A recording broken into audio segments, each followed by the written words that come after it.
Voice of Chhaava के लिए मैं तरुण भरत चौधरी। आज हमारे साथ एक युवा दबंग पत्रकार राकेश जी गहलोत उपस्थित है। राकेश जी, जो कि जिनकी कलम जब चलती है तो संसदीय क्षेत्र पूरी तरीके से हिल जाता है, भ्रष्टाचारियों की सांसें फूलने लगती है। राकेश जी, जो कि 2004 से समय गति के माध्यम से अपना सफर यशवंत जी घोड़ावत दादा के साथ ये सफर चालू किया था और माही की गूंज के साथ ये सफर नए आयामों तक पहुंच रहा है। राकेश जी, जो कि एक युवा पत्रकार है और आज हमारे इस मंच पे आए हैं, वीडियो में मैं राकेश जी का स्वागत करता हूं। नमस्कार तरुण जी, वॉइस ऑफ छावा ने इस मंच पे आज मुझे बुलाया है। आपने इतने लोगों का परिचय दिया, इतने लोगों से आपने मुलाकात करवाई। शायद मैं उन सब में इतना छोटा हूं क्योंकि मेरे जीवन में ऐसा कोई अचीवमेंट नहीं है जिसका बखान यहाँ पे किया जाए।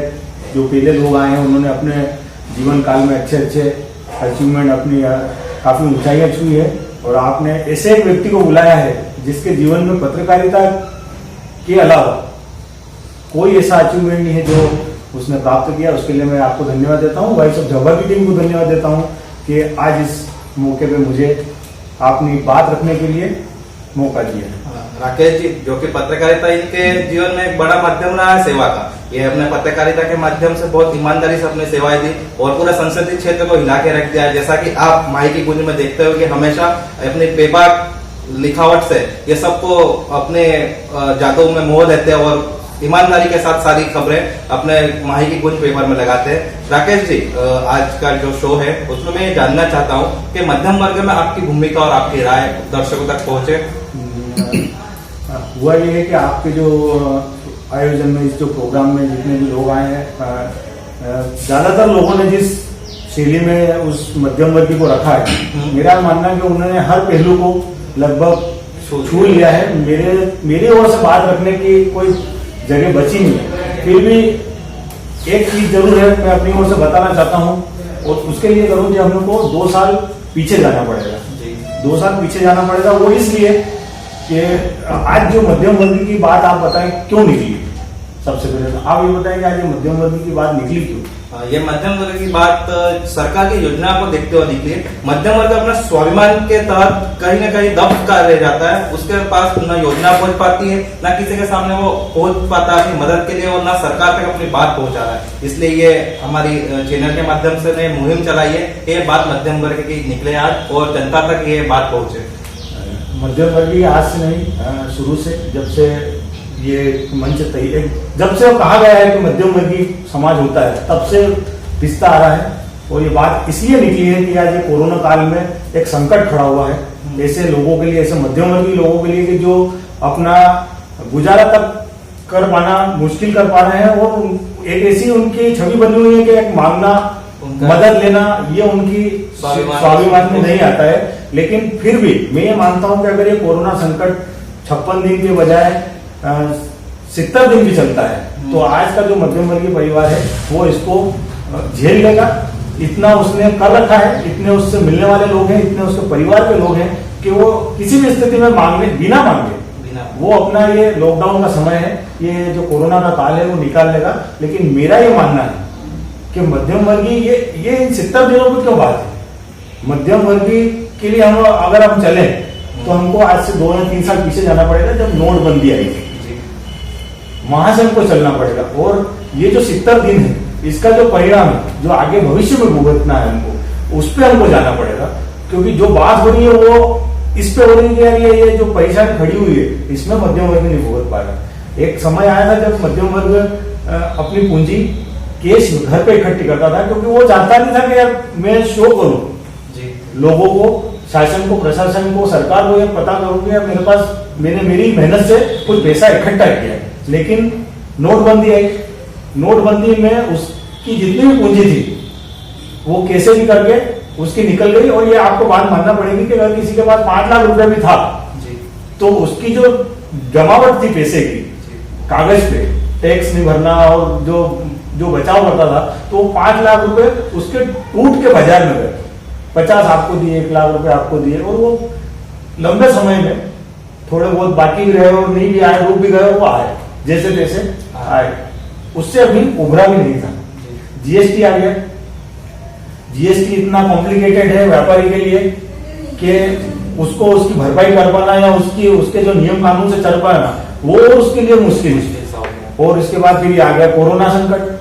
अब ये कोरोना संकट है तो ये 70 दिन 80 दिन तो निकल जाएंगे, लेकिन जो इसके प्रभाव आने वाले भविष्य में जो पड़ने वाले हैं, क्योंकि जब दुकानें खुलेगी तो सरकार के बहुत सारे नियम होंगे, जीएसटी आप पे हावी होगी, आपका बिजनेस उस गति से चलना शुरू भी नहीं होगा।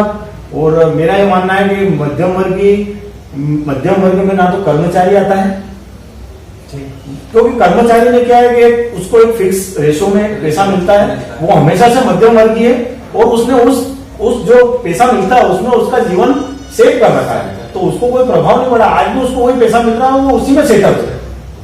लेकिन एक व्यापारी है, या तो उसका घर लोन पे है, या उसकी दुकान लोन पे है, या दुकान उसकी भाड़े से है, या उसका घर भाड़े से है, या फिर उसने बाजार से पैसा उठा के और बिजनेस किया हुआ है। कहीं ना कहीं किसी ना किसी तरीके से वो इतना ज्यादा कर्ज में दबा हुआ है कि उसको रोटेशन अगर मिलेगा तो उसका जीवन चलेगा, और जहां उसका रोटेशन रुका वहां से उसकी परेशानी शुरू। तो उसका रोटेशन इन 70 दिनों में नहीं रुका है, 45 दिनों में नहीं रुका है, उसका रोटेशन नोटबंदी से रुका हुआ पड़ा है, जिससे वो अभी उभरना शुरू हुआ था। लेकिन ये जो लॉकडाउन आया है, इससे भविष्य में काफी हद तक कुछ आप ये देखने मिलेंगे, अपराध भी बढ़ेंगे और आत्महत्याएं भी बढ़ेगी। क्योंकि जब आदमी बाजार में एक बार कोशिश करेगा कि मैं सेटअप हूं, लेकिन वो जब सेटअप नहीं हो पाएगा तो वो जिंदगी से हारेगा, और ऐसे एक नहीं ऐसे हजारों लोग हमारे सामने आए।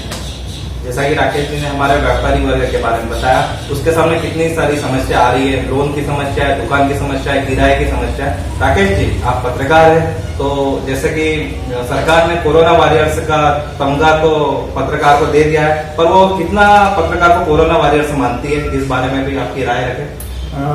पहले तो मैं कहना चाहता हूं कि पत्रकार इस चीज को माइंड करता ही नहीं है कि सरकार उसको क्या देगी। क्यों? क्योंकि अपने जिले की देख लें, अपने प्रदेश की देख लें, सरकार केवल उनको पत्रकार मानती है जो अधिमान्य है। अगर पत्रकारों के लिए कोई मांग उठती भी है तो वो अधिमान्य पत्रकारों तक सीमित हो जाती है, क्योंकि बहुत मुश्किल 100, 200, 500 होंगे खूब से हो पूरे मध्य प्रदेश में, क्योंकि अपने जिले में मुश्किल से 10, 12, 15 लोग होंगे।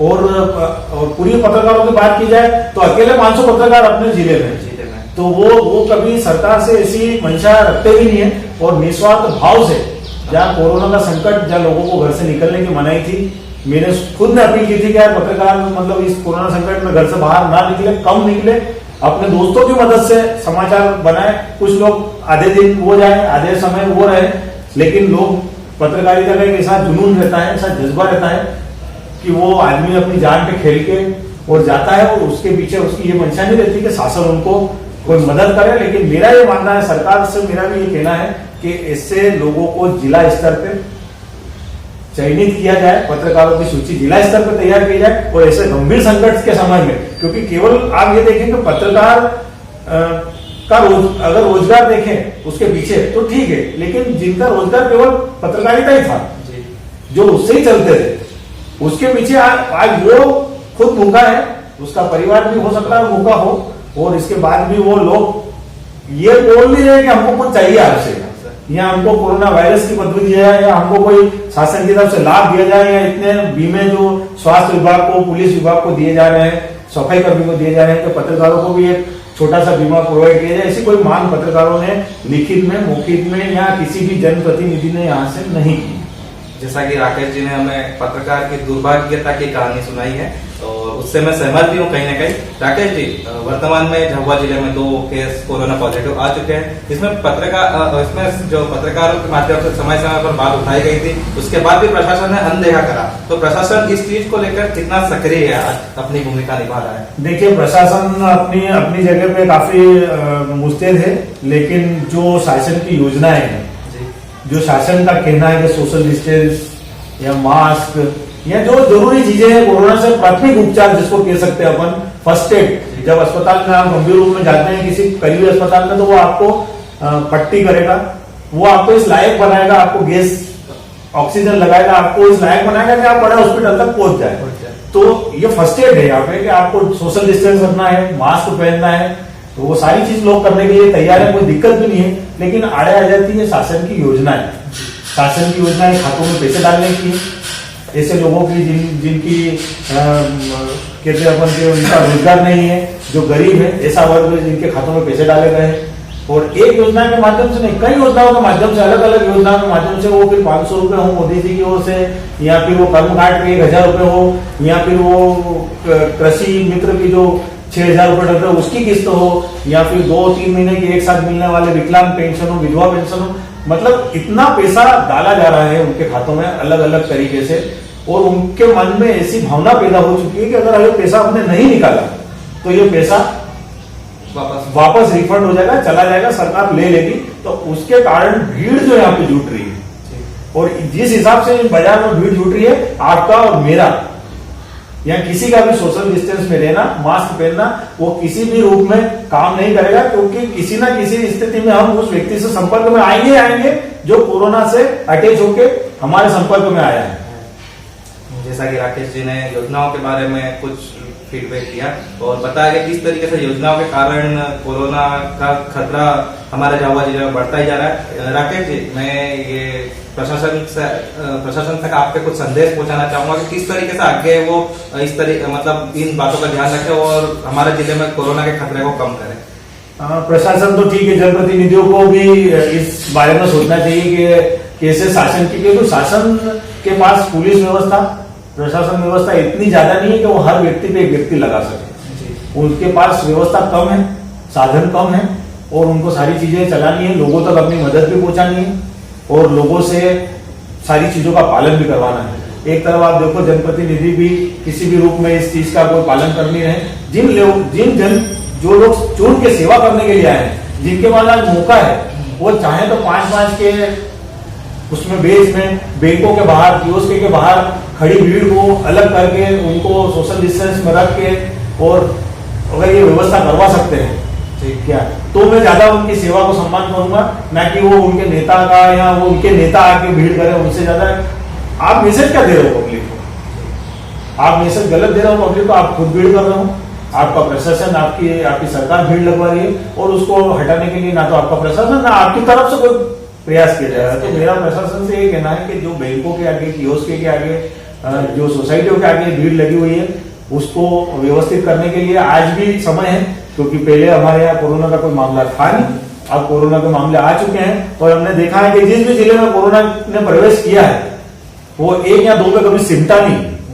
तो ये शुरुआत है, ये समय है, ये मौका है प्रशासन के पास कि अभी भी इस चीज को समझ ले, मौका ले ले। कई जगह लॉकडाउन है, रेड जोन है, बैंक के वहां पे भी है, वहां के भी लोगों को मदद मिल रही है, लेकिन वहां के लोगों के पास में उस रेड जोन होने के कारण वो सारी चीजें बंद पड़ी है। तो हो सकता है कि प्रशासन इंतजार कर रहा हो कि रेड जोन में आ जाए हम सब, इसके बाद ये सारी व्यवस्था बंद कर दे। तो मेरा ये कहना है कि व्यवस्था बंद ना हो, व्यवस्था बनी रहे, और हम रेड जोन में भी नहीं आए। तो ऐसी कोई योजना बनानी होगी जिससे ये संकट खड़ा जो होने वाला है आने वाले समय में इस भीड़ से, वो टले। जैसा कि राकेश जी ने हमारे जनप्रतिनिधि और प्रशासन तक बात पहुंचाई है, मैं आशा करता हूं कि जनप्रतिनिधि और प्रशासन इस बात को समझेगा। मैं राकेश जी का आभार व्यक्त करता हूं जिन्होंने अपना कीमती समय हमें दिया। राकेश जी का बहुत बहुत धन्यवाद तरुण भैया।